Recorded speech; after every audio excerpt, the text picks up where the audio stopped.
Greetings, Echo Cluster.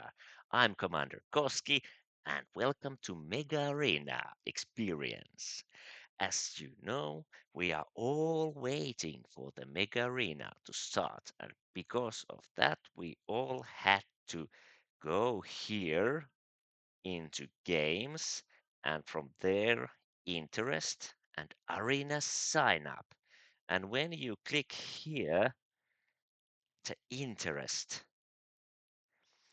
you will get to choose three races, and you will get one of them when the game starts, 2nd of April, I presume. But what to choose, and how? Well, I did it today. I chose three races, and because this will be a pioneering experience, I will reveal my choices now and also what I chose and why. So let's start with number one.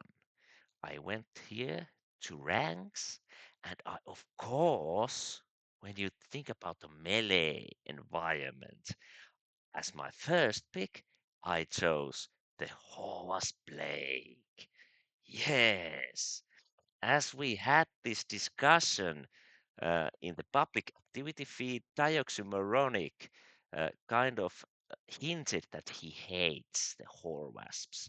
And I kind of hinted back that if Joshua really wants this to be about fun, maybe he won't include the whore wasps because quite many people don't think as Horwasp as fun, but I do. And because of that, I don't care what you think. I chose the Horwasps for me.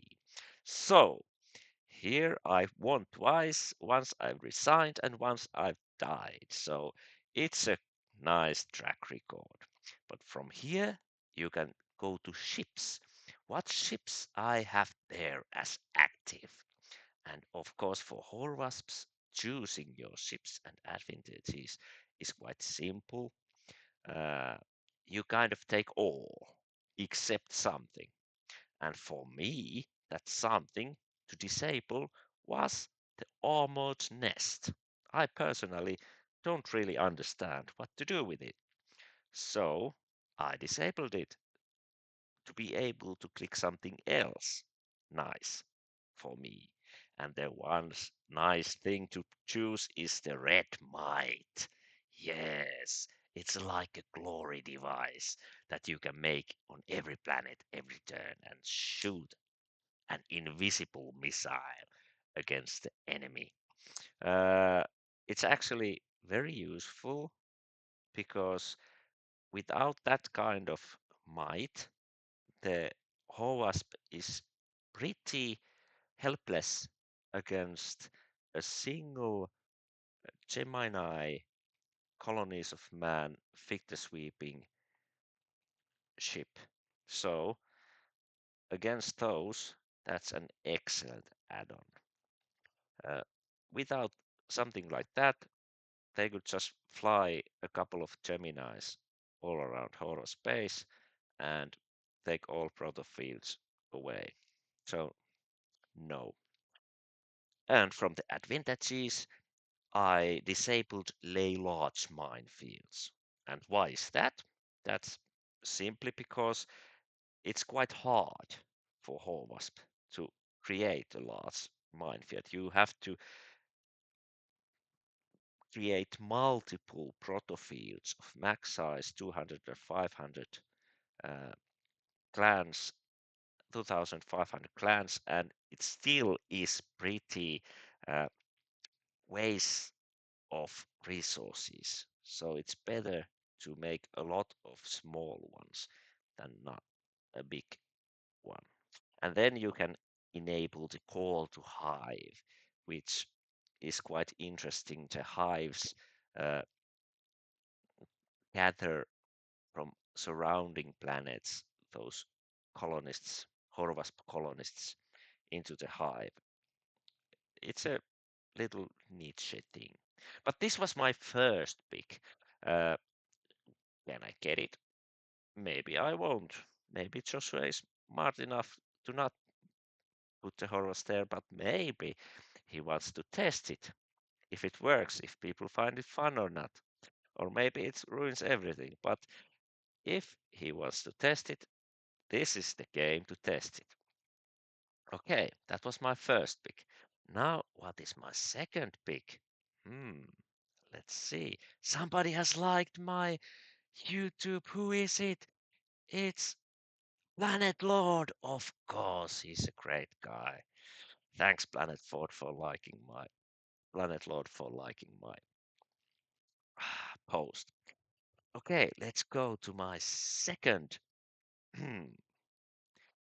choice, and that's of course something everybody likes, almost as fun as the Wasps, and that's the Crystal Confederation. Oh yeah, you see, I picked the kind of races that if it's a chaotic environment, I'm a pretty aggressive player, so I can start to attack with any race anyway. But if I am to be attacked by from every direction at the same time, I prefer a race that can be a defensive one. And I've been pretty good as Crystal too. But I chose from ships. I of course take the Opal T class torpedo boat. It's an awesome ship. I use a lot of opals in my crystal games because I believe that for crystals, the true superpower is to stop the enemy movement. Every tiny little web, you can't countermine them. So every tiny little web costs one turn to sweep. So if I have a opal class ship that makes tiny web every turn, in best case, each turn it costs one turn for the enemy to sweep. So if I have more ships doing that all the time, my opponent is stuck. And the Opal T specialty is that if they are inside the web, they are invisible. So they can't be intercepted. So it's super efficient in my kind of game.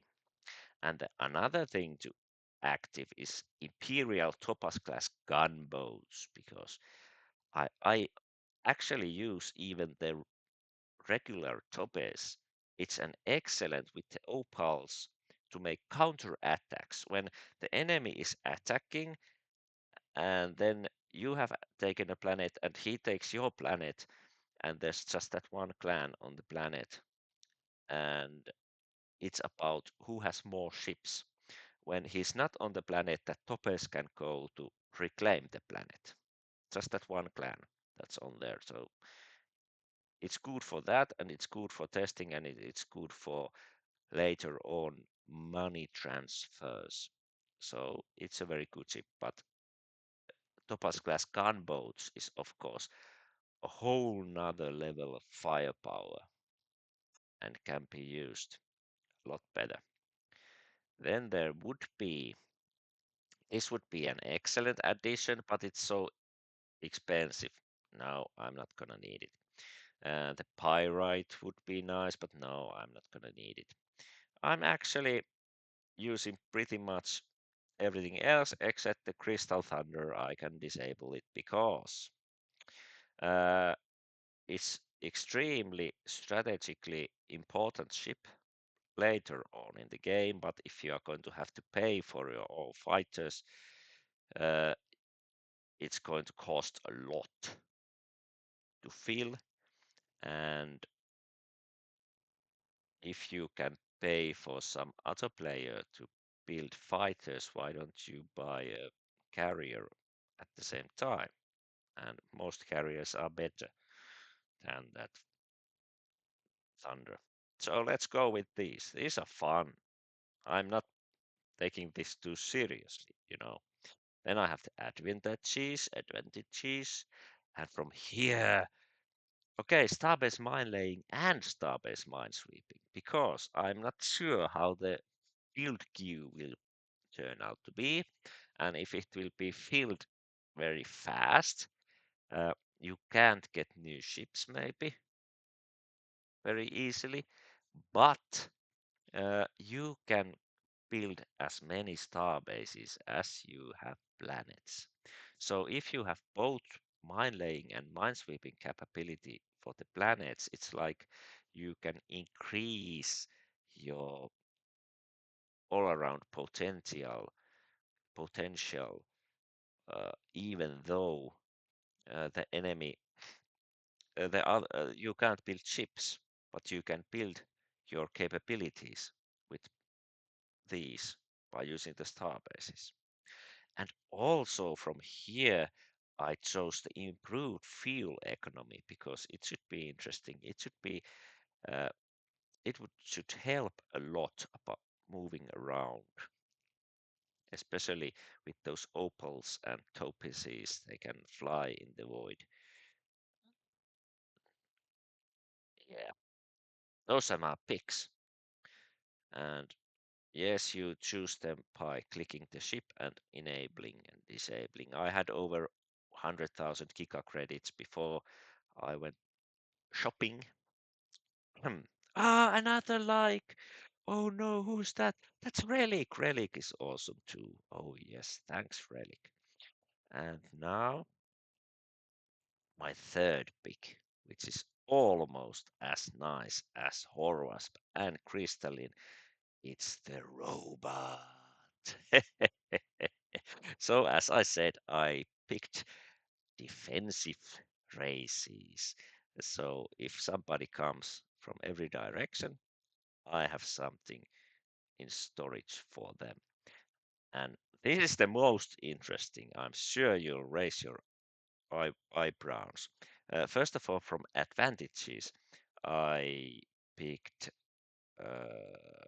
Starbase Minesweeping because uh, it helps a lot so the enemy can't countermine if they try to flank me. If I take an area and set up a starbase to defend, I can uh, use the minesweeping so I can't be countermined and flanked that easily. And then I kind of disabled cloning because I'm pretty sure that won't happen. Hardened mines is a must. It's excellent against COM, but I personally love the internal temp regulation because Arctic planets, desert planets, doesn't matter. Your clans grow like it's 50. And I personally think it's very much fun. And it's now more expensive, I believe, because it's actually pretty powerful. Think about it. All your planets are instantly terraformed. So for other races, they need to buy terraforming ships or get terraforming ships and slowly improve their planets. But this starts from great. And it's actually, instead of building lands, you can bring a little clans and they will grow great because it doesn't matter where they come or arrive, they grow great. I really like it. And then the fortress with the internal temp regulation, it makes your planets like easily anti-lizard, anti-ground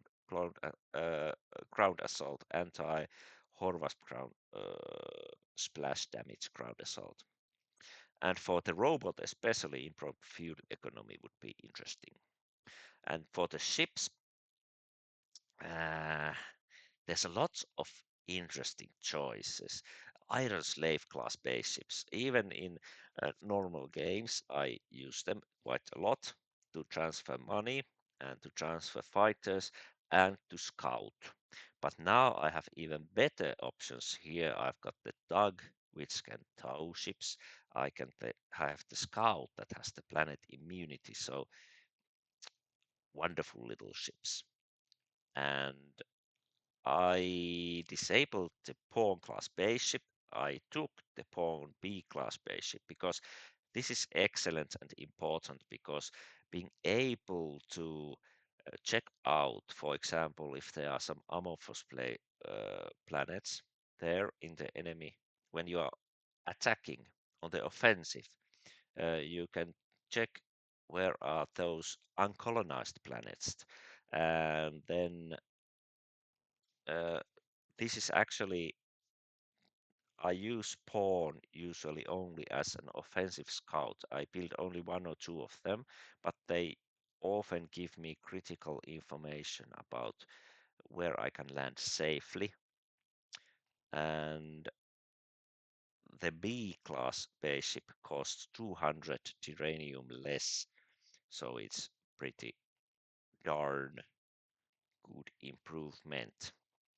Uh, the Kubernetes Light spaceship is actually excellent. It costs very little uh, uranium and it's very easy to tow other warships with it. So it's a cheap tower. Armored ore condenser is very important for robots. It turns even your home world into a great uranium depot. It's excellent. I'm not sure about the repair ships. I rather build a starbase as I go to the front. You can fix ships at there.